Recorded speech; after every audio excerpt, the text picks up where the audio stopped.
지난 시간까지 간략한 빌립보서 배경 설명과 사도 바울이 이 빌립보서라는 편지를 쓰는 그 시점에 어떠한 환경에서 어떤 태도로 편지를 썼는지 여러분에게 말씀을 드렸습니다. 보통 그가 맡았던 모든 역사 마치고 감옥에 갇혔다, 만약에 이렇게 되면 우리는 무엇을 생각합니까?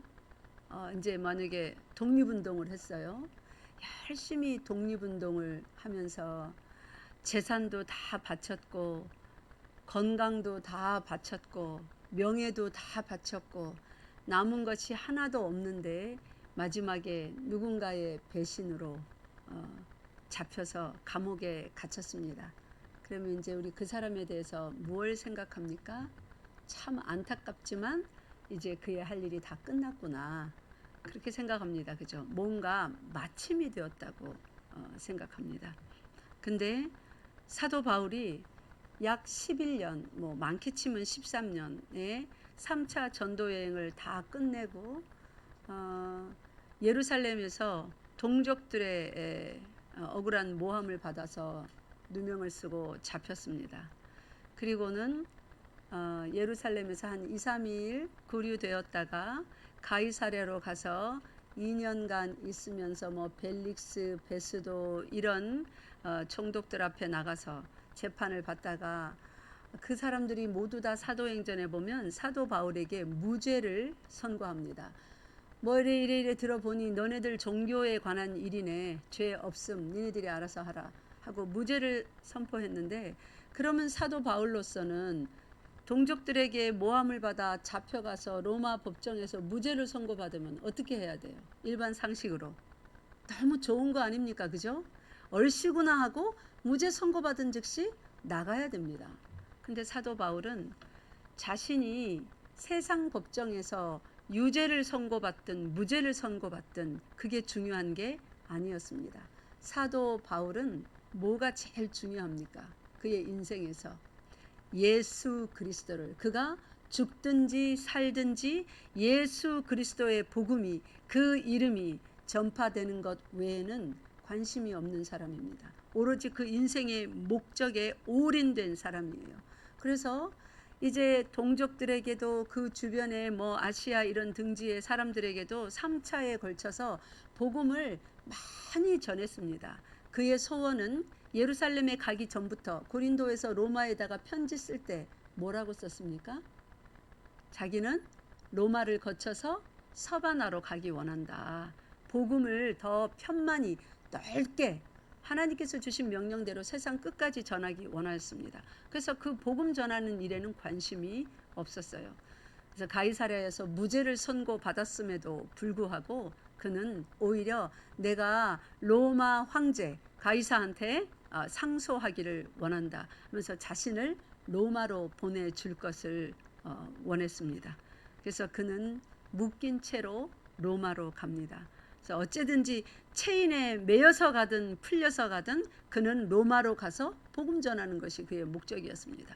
그래서 또 로마로 가서 이제 로마 감옥에 한 2년 동안 또 가택연금이죠. 진짜 이 구덩이, 이 던전이라고 하는 그런 아주 심각한 감옥은 아니었습니다. 어느 일정 분량의 자유가 있었어요. 마음대로 방문객들도 오고 본인이 또 불러들이기도 하고 그러면서 로마에서 한 2년간 감옥살이를 하기 시작했습니다. 근데 거기서도 열심히 목적대로 주의 일을 합니다. 간수들에게, 그 친위대에게 전부 다 복음 전하고 또 누구를 와라 해서 또 편지 쓰고, 그러면서 그 감옥 안에서도 그의 일은 쉬지 않습니다. 왜냐하면 그 속에 말씀이 있기 때문에. 그 자신의 몸은 매였어도 뭐는 매이지 않는다고 배웠습니까? 하나님의 말씀은 매이지 않는다고 우리가 성경에 기록된 말씀을 읽었고 배웠습니다. 그래서 감옥에 갇혔으면 일단 뭐가 일단락되고 끝나야 되는데, 사도 바울의 이 사역의 모습에서 보면 감옥에 갇혔다고 해서 뭘 조금 후퇴하거나 멈칫거리거나 그런 모습이 전혀 없음을 우리가 볼 수 있습니다. 오히려 여기 3장에 보면 3장 12절부터 14절 보세요. 지금 이거 감옥에서 쓴 편지에 기록한 말씀입니다. 12절부터 14절에 보면 감옥 밖에 있었을 때보다 오히려 굉장히 더 활동적인 상태임을 우리가 알 수 있습니다. 시작. 내가 이미 얻었다 함도 아니요 온전히 이루었다 함도 아니라 오직 내가 그리스도 예수께 잡힌 바 된 그것을 잡으려고 달려가노라. 형제들아, 나는 아직 내가 잡은 줄로 여기지 아니하고 오직 한 일, 즉 뒤에 있는 것은 잊어버리고 앞에 있는 것을 잡으려고 표대를 향하여 그리스도 예수 안에서 하나님이 위에서 부르신 부름의 상을 위하여 달려가노라. 예, 아멘.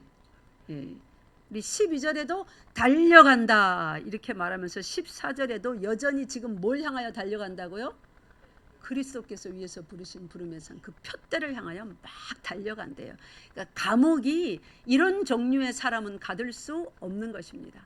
자, 그러면 도대체 사도 바울은 그래서 이 감옥에서도 가장 존귀한 제사, 번제 끝에 마무리에 부어지는, 번제가 번제되도록 온전히 살라지도록 부어지는 전제 있죠. 자기 자신을 하나님께서 받으시는 이 대사명, 복음 전하는 이 사명의 끝에 전제로 부을지라도, 한국어 성경에는 부을지라도 하니까 자기가 자신을 붓는 것처럼 보입니다. 근데 그게 아니라 이게 수동태예요. 부어질지라도.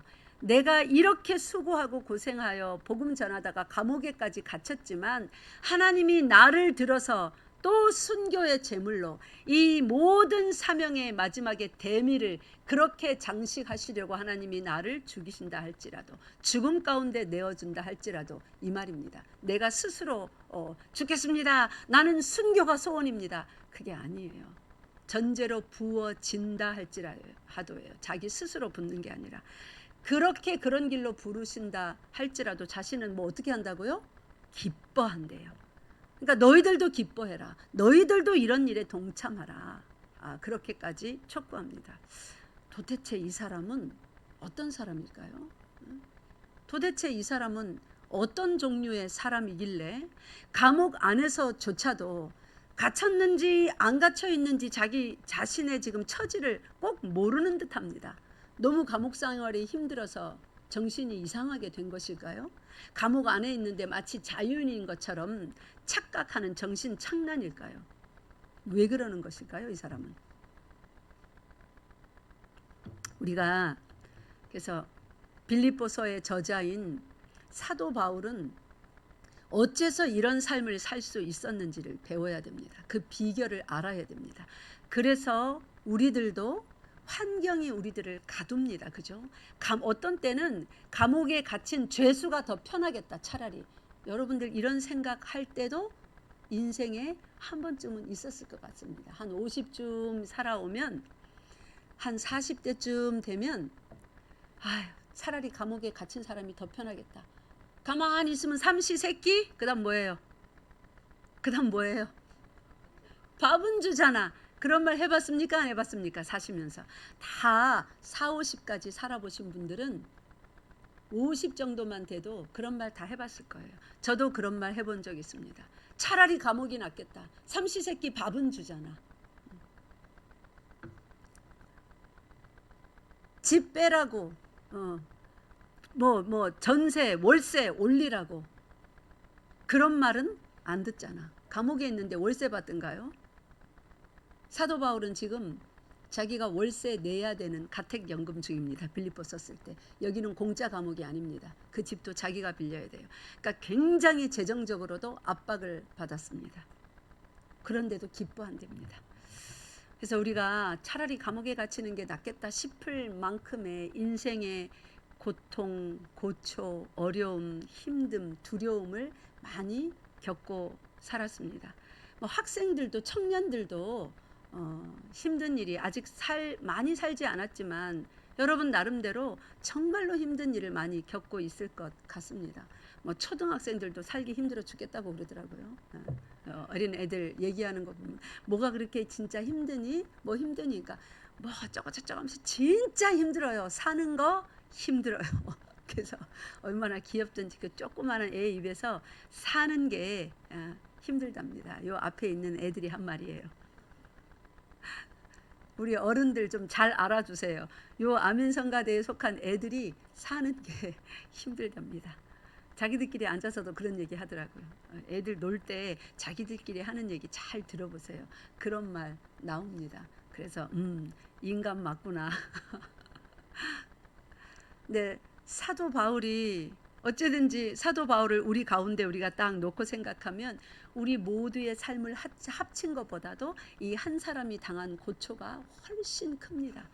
그런 사람이 뭔 어떤 사람이길래 이 사람은 도대체 지금 이 감옥에서 편지 쓰면서 뭐 기쁨, 즐거움 이런 말이 장마다 넘쳐나는가, 기쁨의 강물이 흐르는 이런 편지를 쓰는가. 이 감옥에 있으면서도요, 자기가 개척해 놓은 세워 놓은 교회들에서 이단이 들어와서 지금 교회가 막 다 엉망진창이 되게 됐습니다. 빌립보 교회도요, 에바브로디도가 와가지고는 우리 교회에 이 유니아와 순두개, 유오니아와 순두개, 두 여성도가 말이야 막 싸움이 대단히 나가지고 막 반쪽이 나서 교회가 난리가 났습니다. 그런 소식을 들고 왔어요. 정말 힘든 거 아니에요? 나도 지금 몸도 아프고 감옥살이에 막 재정적인 압박에 언제 어떻게 생명이 될지 모르는 그 처지에 교회들에서는 이런 힘든 소식만 뭐 이단이 들어와서 판을 치니 성도들끼리 싸움을 해서 파가 갈라졌니 이러고 있는데, 또 어떤 유대 성도들은 그래도 율법 지켜야 된다, 할례 받아야 된다, 그걸 또 들고 일어나서 주장하고 바울 사도가 감옥에 갇힌 틈을 타서 이러니 참 한심하고 다 때려치우고 싶었을 것입니다. 그런데 사도 바울은 그런 소식을 들으면서도 기쁨으로 편지 씁니다. 여러분 골로새서 같은 거 보세요. 얼마나 힘찬 편지인지 모릅니다. 그리스도의 머리 되심을 강조하시면서 엄청난 지식과 지혜와 도전을 그 교회에 보냅니다. 단호하게. 빌립보서에서는 아예 기쁨이 철철 강처럼 흘러내립니다. 그러니 우리가 사도 바울로부터 배워야죠. 도대체 어떤 사람이길래 지금 이렇게 살 수 있는가. 그래서 앞으로 3시간 정도 사도 바울이 어떤 사람인가, 즉 그리스도인이 어떤 사람인가. 우리 모두 그리스도인입니다. 그죠? 그럼 우리가 그런 종류의 사람이라는 말이에요. 그럼 우리도 사도 바울과 같이 살 수 있다는 말입니다. 재정이 압박해와도 사람과의 관계, 뭐 인생에 내가 살아가는 상황이 그렇지 않을지라도 넉넉히 사도 바울처럼 말하고 생각하고 행할 수 있을 것입니다. 믿습니까? 그래서 우리 한 3주 동안 사도 바울로부터 한번 배워봅시다. 어떤 종류의 사람인가? 도대체 그리스도인이란 누구인가? 자, 1장 1절 2절 보세요. 여기 아까 본문은 읽었지만 제가 다시 읽어볼 때 제가 읽는 소리를 잘 들으면서 전치사, 영어로는 찾기가 쉬운데 한글로는 뭐 전치사 하니까 조사예요. 어떤 단어 뒤에 붙은 그런 전치사 3개를 찾아보세요. 그리스도 예수의 종 바울과 디모데는 그리스도 예수 안에서 빌립보에 사는 모든 성도와 또한 감독들과 집사들에게 편지하노니 하나님 우리 아버지와 주 예수 그리스도로부터 은혜와 평강이 너희에게 있을지어다. 아멘. 자, 전치사가 3개 있습니다. 뭐가 나옵니까? 제일 처음에는요, 1절에 그리스도 예수 의입니다. 의. of 있죠. 영어 성경에 보면 of Christ Jesus, servants of Christ Jesus. of가 전치사죠. 무엇의, 뭐에 속한 소유를 나타낼 수도 있는 그런 전치사입니다. 무엇의, 예수의. 그 다음에 두 번째는 뭡니까? 예수, 그리스도 예수 안에서. 영어로는 뭐예요? 안에서? 우리 많이 쓰는 in Christ, 예수 안에서. 그 다음 마지막에는요, 2절에 주 예수 그리스도로부터. 영어로 하면 뭐죠? from이에요. 그래서 of, in, from, 예수 안에서 그리스도로부터 이 세 가지 전치사가 그리스도인이 누구인가라는 정체성을 이 세 가지 전치사로 우리 한번 배워봅시다. 그리스도인이 누구인가? 첫 번째로는 예수 그리스도의 사람이 그리스도인입니다. 두 번째로는 그리스도 예수 안에 사는 사람이 그리스도인입니다. 세 번째로는 필요한 모든 것을 주 예수 그리스도로부터 공급받는 사람이 그리스도인입니다. 그래서 사도 바울은 이 감옥 안에 있었을지라도 그리스도 예수 안에 속해 있기 때문에 여러분 감옥이 그를 막지 못했습니다. 세상 사람은 그를 지금 어디다 집어넣었다고 생각합니까? 감옥 안에다가. 그래서 세상 사람들이 보는 눈은 감옥의 벽이, 감옥의 쇠창살이, 그 대문이 사도 바울을 가둔 거예요. 근데 사도 바울은 지금 어디에 속해 있는 거예요? 감옥에 속한 게 아니라 예수 그리스도께 속해 있습니다. 그래서 그는 갇힌 죄수이든지 밖에 풀려난 자유인이든지 그런 게 그에게 별로 중요치 않아요. 예수 그리스도께 속해 있기 때문에 감옥 안에서도 자유롭게 예수께 속한 자로서 지금 말하고 행동하고 생각하고 마음에 묵상합니다. 그래서 감옥이 쇠사슬이 전혀 그에게 어떤 영향을 끼치지 못하는 것입니다. 그래서 오늘은 예수의 오브에 대한 예수의 사람 바울에 대해서 배우고 다음 주에는 예수 안에서 사는 바울 배우고 그 다음 주에는 그리스도로부터 모든 것을 공급받았던 바울에 대해서 배우고 우리를 한번 비교해 보겠습니다. 나는 과연 진짜 그리스도인인가? 성경에서 말하는 그래서 바울처럼 살고 있는가? 아니면 그거는 바울이고 나는 나고 하면서 이 말씀을 우리에게 주셨는데 말씀과 여전히 상관없는 계속 생활에 얽매이고 힘들고 어렵고 근심되고 걱정하고 두려움에 쌓이는 그런 감옥, 아무도 나를 가두지 않았는데 스스로 가두어서 감옥살이 하고 있는 그럼 그 사람은 그리스도인 아닙니다. 그죠? 하나님은 그리스도인을 감옥에 가두지 않습니다. 예수 속에 집어넣어서 예수 안에서 모든 걸 누리게 하십니다. 하늘과 땅의 모든 권세를 누구에게 주셨다고 했습니까? 예수 그리스도께 주셨다고 했습니다. 그러면 그리스도 안에 뭐가 있어요? 하늘과 땅에 뭐가 있습니까? 모든 권세, 즉 권능이 있어요. 권능, 전능이 있습니다. 전능이 뭐예요, 여러분? 능력이 좀 많은 겁니까? 능력이 가장 많은 거예요? 전능은 그런 게 아닙니다. 누구보다 또 좀 더 잘하는 거, 권능이라는 거, 전능이라는 것은 어떤 누구보다 힘이 좀 세거나 많은 것을 말하는 게 아니에요. 그런 거는 유능하다고 하죠. 저 사람 참 유능해. 그러면 뭐 하는 거예요? 다른 사람들보다 능력이 좀 많은 거예요. 잘하는 거예요, 일을.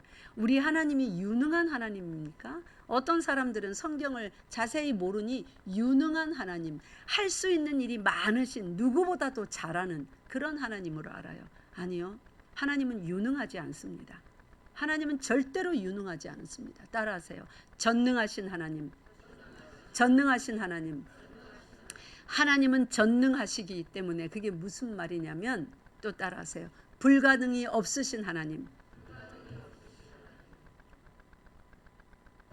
예수 안에 있다는 말, 예수 오늘은 아내가 아니니까 예수께 속했다는 말로 표현할게요. 그리스도 예수의 종 바울이라고 지금 1절에 표현했습니다. 그러니까 그리스도 예수의 종 of Christ Jesus라는 말은 그리스도에게 속한 사람이란 말이에요. 무엇을 말하든지 생각하든지 행하든지 그리스도에게 속한 사람이라서 그 속에 있는 전능, 권능 그 속에 지금 들어가 있는 거예요. 불가능이 없으신 그 예수 그리스도. 그래서 이 표현을 로마서에는 어떻게 하고 있냐면 지금 빌립보서에서는 사도 바울 자신이 편지 쓰면서 그리스도 예수의 종 바울 이렇게 표현했습니다. 근데 로마서 누가 썼어요? 똑같은 저자입니다. 바울이 썼죠. 로마서 1장 펴보세요. 로마서 1장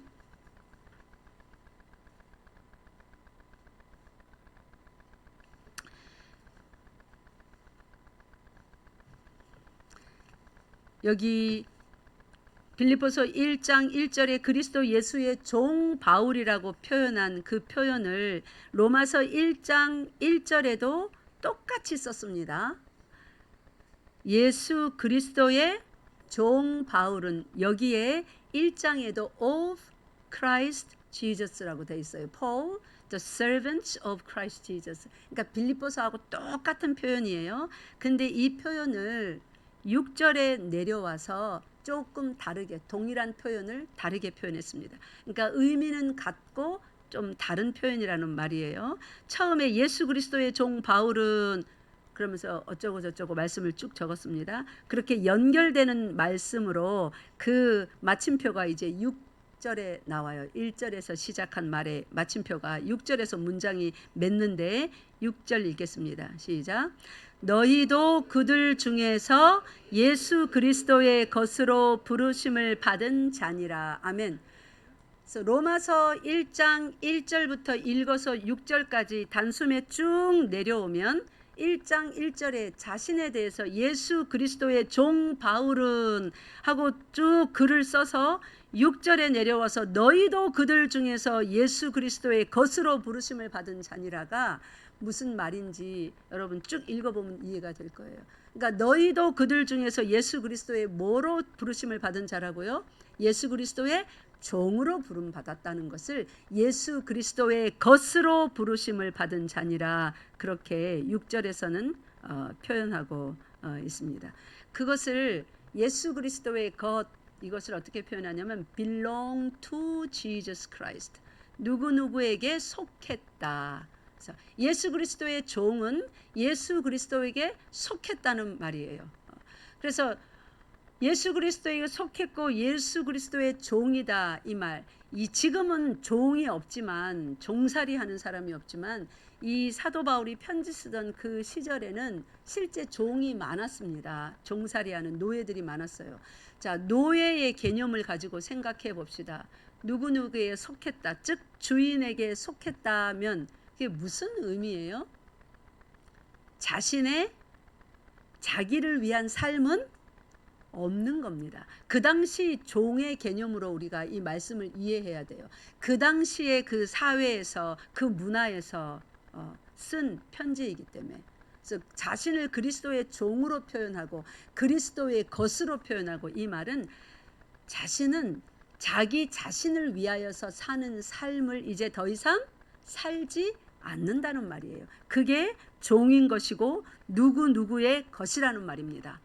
그러면 이거를 조금 더 신학적인 용어로 표현해 보면 따라하세요. 거듭남, 중생, 중생했다, 거듭났다 이런 표현을 씁니다. 중생이 뭐예요? 새로 다시 태어나는 거죠. 예수님께서 니고데모하고 이야기하는데 그러면 어떻게 다시 태어납니까? 엄마 뱃속에 다시 들어갔다 나옵니까? 그렇게 예수님의 말씀에 그 아주 미련한 질문을 하기도 했습니다. 중생은 그렇게 해서 다시 태어나는 것이 아닙니다. 그죠? 어떻게 태어나는 거예요?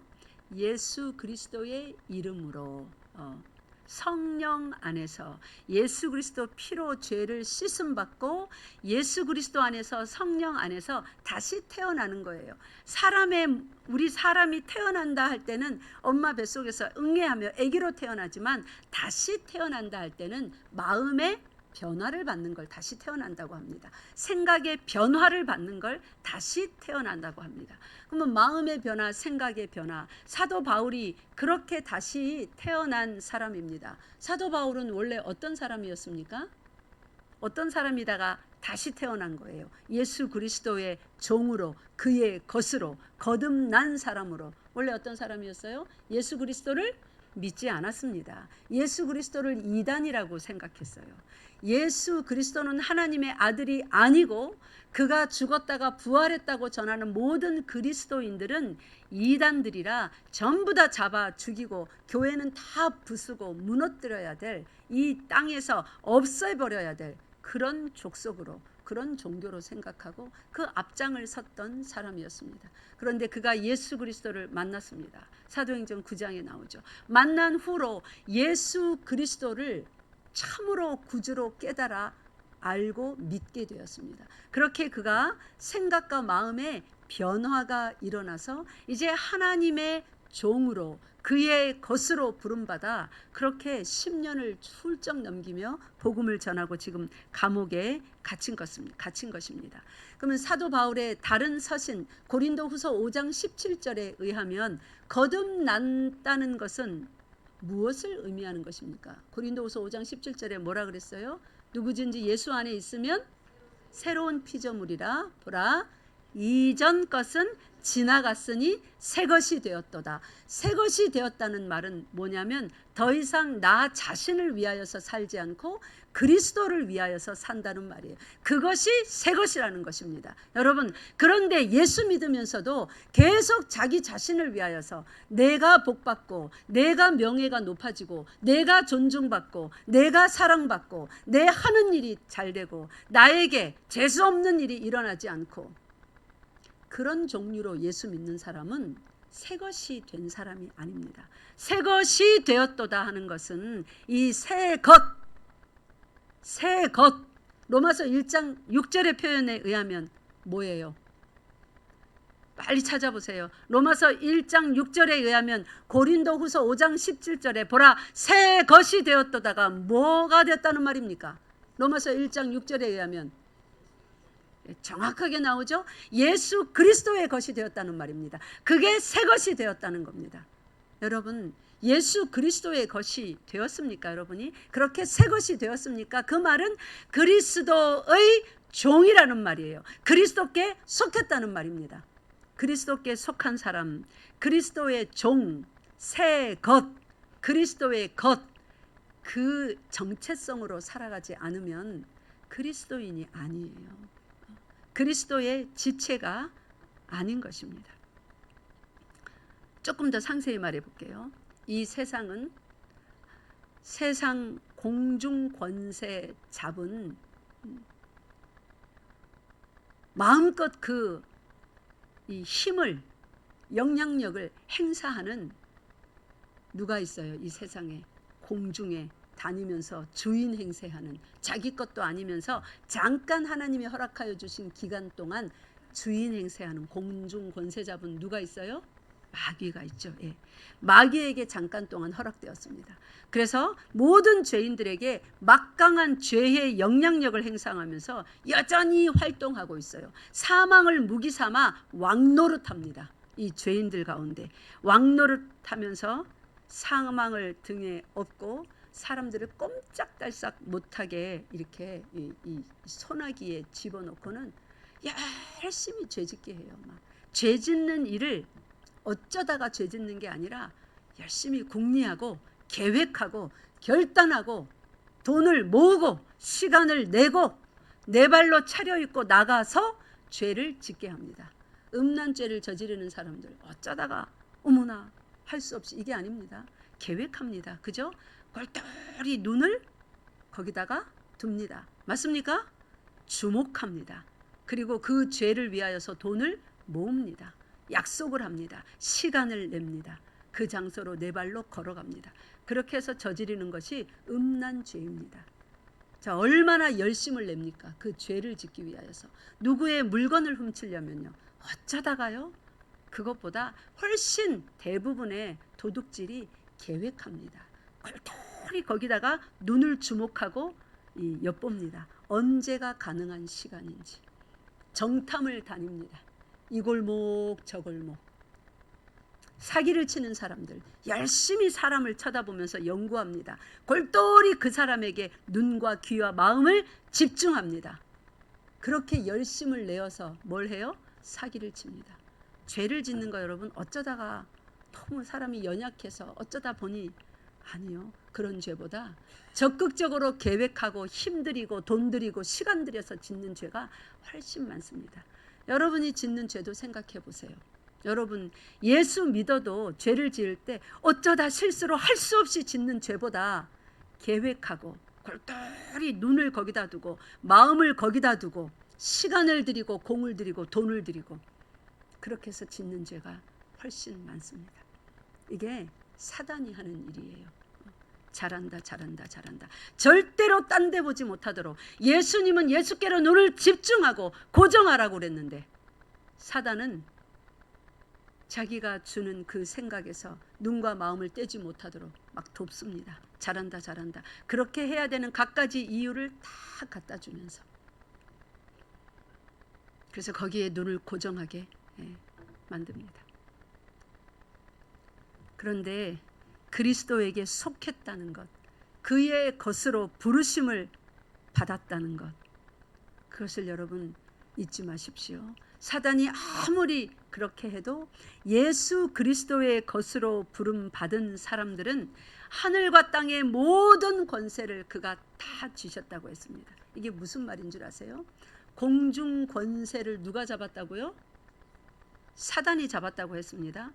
그래서 사람들이 꼼짝 못하고 죄만 짓고 살았어요.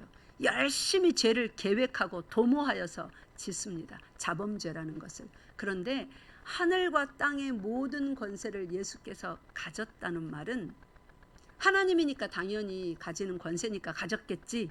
그게 아니에요. 예수님이 힘쓰고 애써서 일하심으로 쟁취하신 권세예요. 우리들에게 주시려고 그래서 공중 권세 잡은 자와 대적하여서 승리하게 하시려고 우리들에게 줄 권세를 쟁취하신 거예요. 그게 무슨 말인가? 아니 하나님이 다 권세 있으시니까 당신께서 주고 싶은 사람에게 그 권세를 줘서 마귀하고 싸워 이기게 하면 되시지 뭐 그런 권세를 예수님이 일해서 벌어들이기까지 쟁취하기까지 하셔야 되는가? 예수님께서 일해서 벌어들이셔야 되는 권세예요. 그게 무슨 말인가 하면 하나님의 권세 그 능력은 의 안에서 역사합니다. 그리고 죄인들은 전부 다 파쇄하셔 버립니다. 그의 거룩이 돌격하여 가루를 내버립니다. 죄인들은 그게 하나님의 권능이에요. 죄인들과 관계하지 않습니다. 근데 우리는 뭐예요? 전부 다 죄인입니다. 그죠? 그러면 하나님 앞에 서면 우리는 가루가 나는 거예요. 영원한 형벌, 그 지옥에 다 떨어져 버려야 되는 거예요. 근데 하나님은 우리 모두를 죽이시려고 이 창조의 역사를 시작하지 않았습니다. 하나님께서 먼저 사랑하시고 먼저 보시고 먼저 선택하여 주신 무리들이 있어요. 그들을 건져내시기 위해서 창조를 하신 거예요. 그러면 우리들을 건져내시려면 이 악에서 건져내셔야 되는데 아무리 하나님이라도 하나님이기 때문에 당신이 정하신 당신의 법을 위반할 수 없어요. 당신이 정하신 법은 뭐예요? 악은 징벌하시고 의는 상 주시는 거예요. 그게 당신의 나라의 법칙입니다. 의의 나라의 법칙입니다. 거기는 악이 하나도 없어요. 그런데 하나님이 선택하신 백성들이 보니까 어떻게 삽니까? 전부 다들 악으로 꽉 차서 살아요. 죄에 익숙한 사람들이에요. 죄짓기에 재빠른 사람들이에요. 어려서부터 생각하는 모든 것이 항상 어떻다고 합니까? 창세기 6장에 항상 악하다고 합니다. 그러니 이 죄인들을 구원해 낼 수가 없습니다. 아무리 하나님이시라도 죄인들을 죄 없다 치고 그냥 하나님 나라로 데리고 갈 수는 없습니다. 왜냐하면 그 나라는 그런 나라가 아니기 때문에 그 문고리도 손 못 댑니다. 가루가 납니다. 죄인들이 거기 접근하면. 그래서 예수 그리스도께서는 죄인들을 위하는 구원의 길을 내셔야 됐어요. 이 대표성의 원리죠. 그래서 예수께서 이 땅에 오셔서 친히 모든 율법과 선지자의 입으로 선포하게 하신 하나님의 모든 뜻을 전부 다 이루게 하셨어요. 단 한 말씀도 어기지 아니하시고 그가 모두 순종해 내셨습니다. 하나님이신 그분이 인간의 몸을 입고 우리 땅에 오셔서 이 땅 위에 동일하게 밤과 낮을 33년을 사시면서 모든 말씀에 다 순종해 내시고 그 의로우신 분이 우리의 죄를 다 짊어지고 십자가에서 피 흘려 죽어주셨어요. 죽었다가 어떻게 하셨습니까? 죄 없음이 판명나니까 우리 죄를 그 몸에 지셨기 때문에 몸은 찢어지고 못 박히고 조롱받고 몸은 죽었어요. 근데 그 몸 안에 사시는 영이신 예수 그리스도는 의인입니까? 죄인입니까? 의인입니다. 그 성결의 영으로 부활하셨습니다. 부활하셔서 하신 말씀이에요. 하늘과 땅의 모든 권세를, 이제 당신의 백성들을 짓누르던 그 사망의 권세, 죄악된 그 권세를 예수 그리스도의 보혈의 피로 우리 죄를 싹 씻어버렸기 때문에 이 땅의 권세를 하나님께서 내게 주셨으니 합법적으로 주신 권세입니다. 당신의 백성들을 전부 다 당신께로 다 끌어와서 이 사람들은 죄 없다 땅 하실 수 있도록 누구든지 예수 이름을 부르는 사람마다 그의 이름을 믿는 자마다 죄인이 아니고 이제 뭡니까? 의인하고 판결 내리실 수 있는 권세가 누구에게 있습니까? 예수 그리스도께 있습니다. 왜요? 그가 우리의 죄값을 전부 다 치르셨기 때문에. 믿습니까? 그의 몸으로 그의 피로 다 치르셨기 때문에 합법적인 권세를 받으셨습니다. 그러니 예수 그리스도의 것이라는 말은 뭡니까? 그에게 속해 있으면, 그의 것이면 예수님이 의인이시니까 우리도 뭐가 되는 거예요? 의인이 되는 것입니다. 여러분 여기 고린도전서 6장 19절 펴보세요.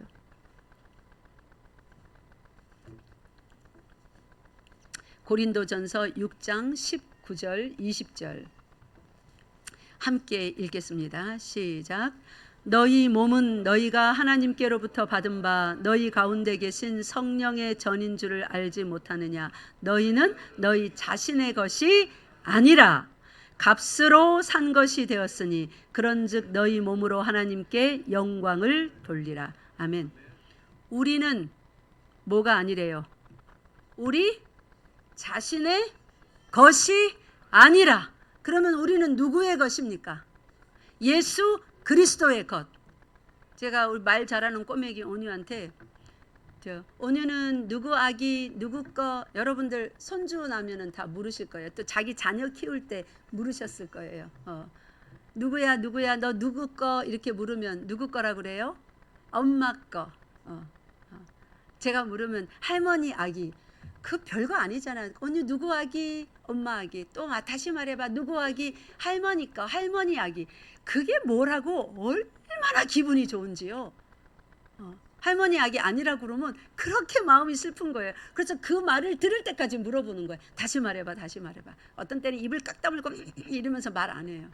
아빠도 엄마도 자기 자녀들한테 누구야 너 누구 거? 엄마 거, 아빠 거. 그렇게 말하면 그 해보신 분은 알 거예요. 얼마나 기분이 좋은지요. 하나님이 지금 그 말을 하는 거예요. 너 내 거야. 너 내 거야. 그리스도의 것이야. 하나님 것이야. 너 자신의 것이 아니라고. 옆에 사람한테 물어보세요. 집사님 누구 거예요? 그럼 예수 그리스도의 것입니다. 대답해 보세요. 또 물어봤는데 집사님 거예요. 이러면 안 됩니다. 장로님 거예요. 이러면 안 돼요.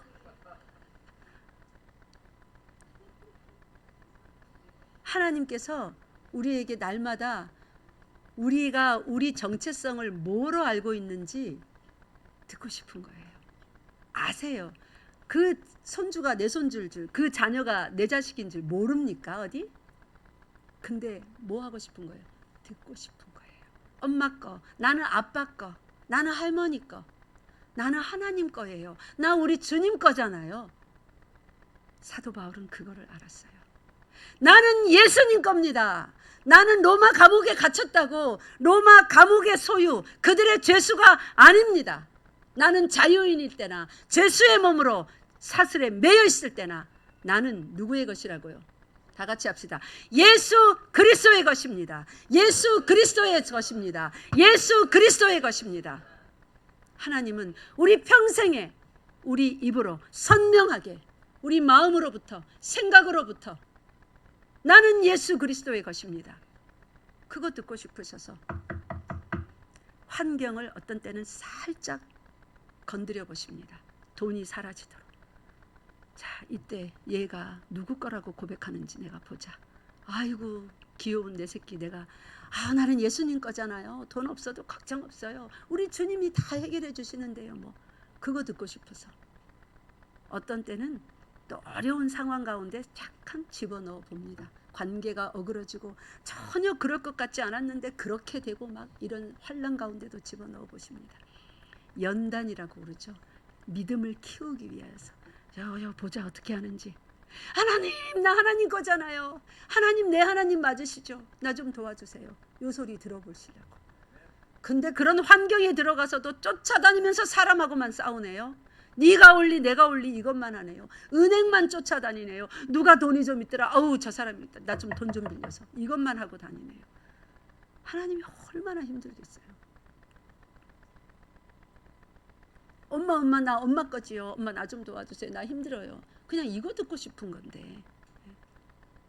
그러니까 사도 바울이 서신서를 쓸 때 여러분 언제 기쁘고 즐겁고 걱정이 하나도 없어서 뭐 일할 것이 없어서 노닥거리면서 연애 편지 쓰는 식으로 쓴 편지가 한 통이라도 있습니까? 아니요. 다 힘든 일이 있어서 그 교회 난리가 나고 막 쪼개지고 분당이 나고 막 이단이 들어오고 잘난 체하고 교만하고 교회가 풍지박산이 날 것 같은 그 어려운 상황에서 편지를 썼어요. 죄다. 그런데 죄다 편지 앞머리에 보면 이런 식의 표현입니다. 예수 그리스도의 종. 나 하나님의 겁니다. 하나님. 편지 쓰는 첫머리부터 하나님, 나 이딴 거 이런 일로 나는 무너지지 않아요. 나는 하나님 거잖아요. 하나님, 내 하나님 맞죠? 이런 뉘앙스인 거예요. 하나님의 종, 예수 그리스도의 종. 이 말은 여러분 고린도전서 7장 22절 보세요. 22절 23절. 고린도전서 7장 22절 23절. 시작. 주 안에서 부르심을 받은 자는 종이라도 주께 속한 자유인이요 또 그와 같이 자유인으로 있을 때에 부르심을 받은 자는 그리스도의 종이니 너희는 값으로 사신 것이니 사람들의 종이 되지 말라. 아멘. 저는 목회하면서 이것을 되뇌이고 어제도 많이 되뇌었습니다. 자칫 잘못하면 사람의 종이 돼서 사람 눈치 보면서 사람 기분 맞추려고 그러는 수 있거든요. 어제도 한 장로님께서 제게 목사님 이거는 왜 이러셨어요? 내가 가만히 보니까 그때 내가 왜 그랬을까요? 하면서 내가 곰곰 생각해 보니 지금은 그게 생각이 자세히 나진 않지만 내가 그때 사람 눈치를 조금 봤나?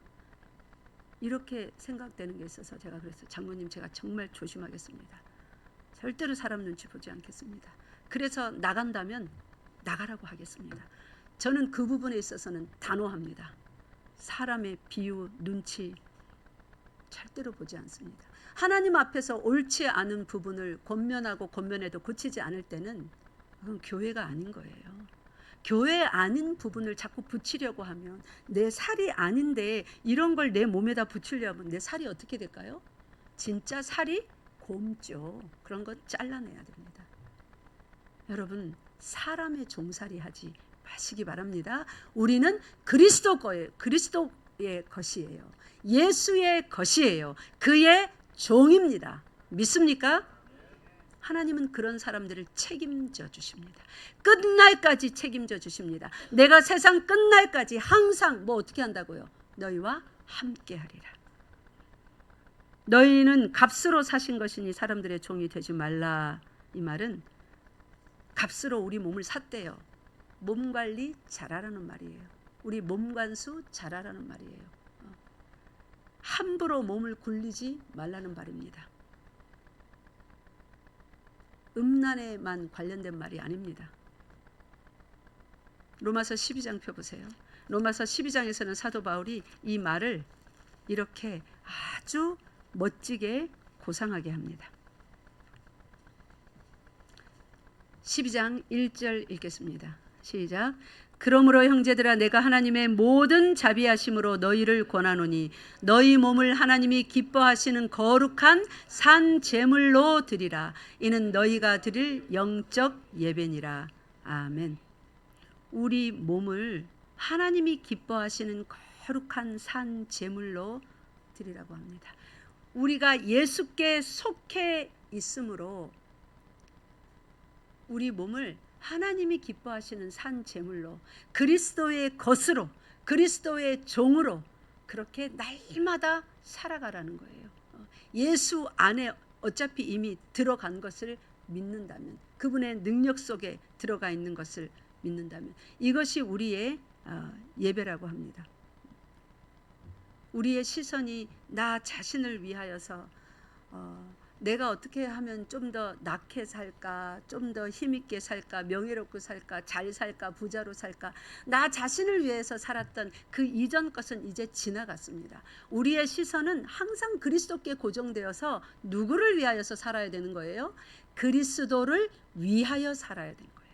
이게 거듭난 사람이라는 것입니다. 나 자신을 위하여 살지 않고 그리스도를 위하여서 생각하고 보고 듣고 말하는 사람, 그리스도의 것, 그리스도의 종으로 사는 사람, 그 말을 하는 것입니다. 그렇게 하면 하늘과 땅의 모든 권세를 가지신 그 분께서 우리와 항상 함께하여 주신답니다.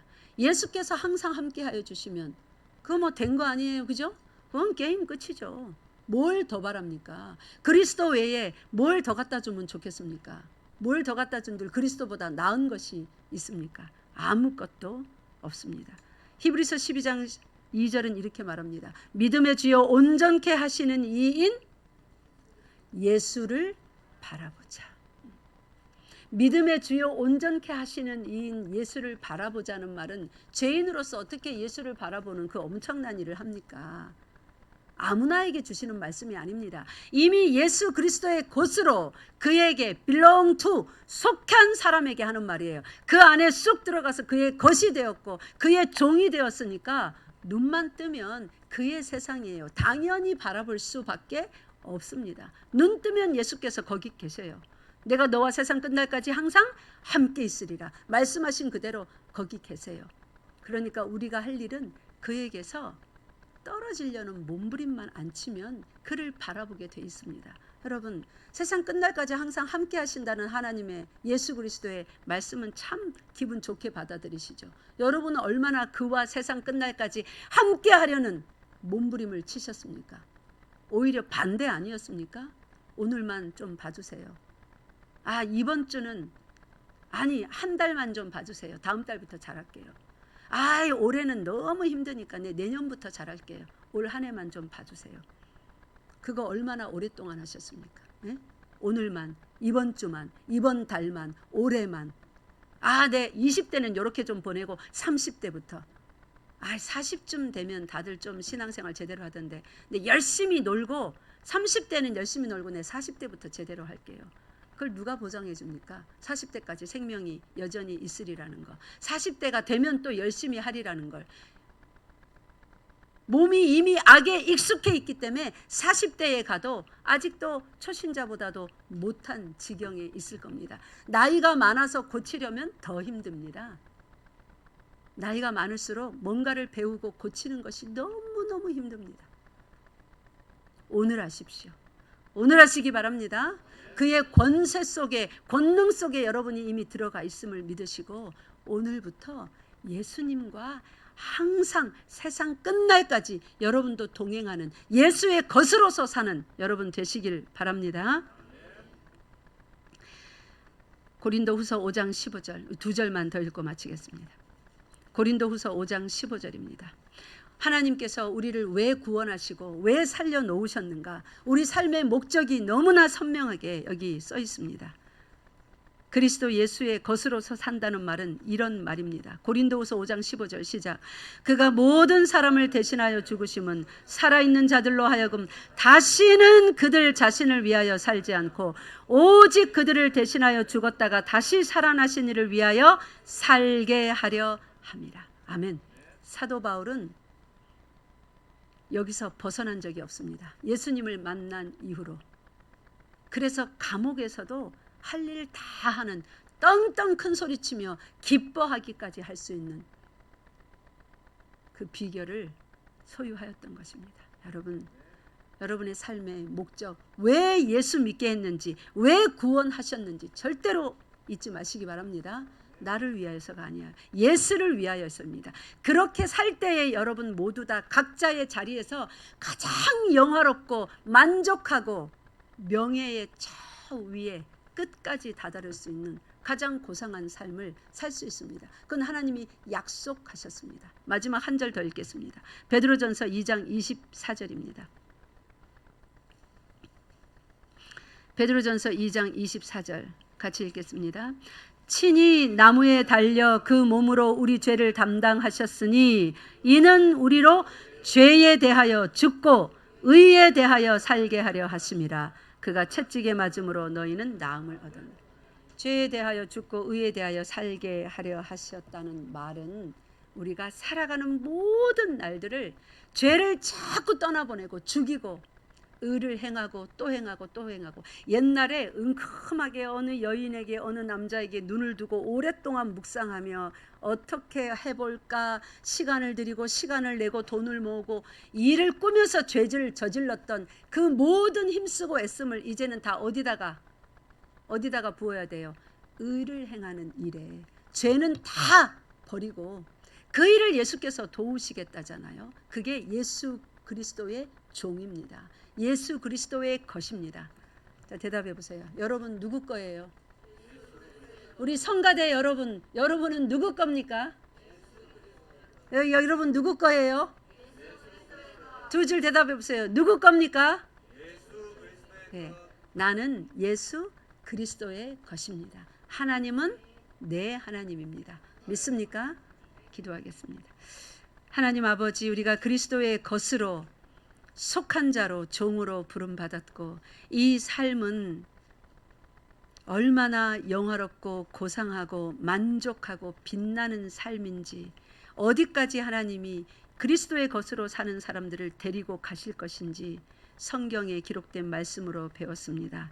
온 세상이 뛰어나고 머리가 될지언정 꼬리가 되지 않게 해주시겠다고 약속하셨습니다. 우리 모두 다 한 주간 평생 열심히 그리스도의 것으로 사는, 생명을 바쳐 그리스도를 사랑하는 그 삶 잘 살게 하여 주시옵소서. 우리 주 예수 그리스도 이름으로 기도드리옵나이다. 아멘. 다 같이 자리에서 일어나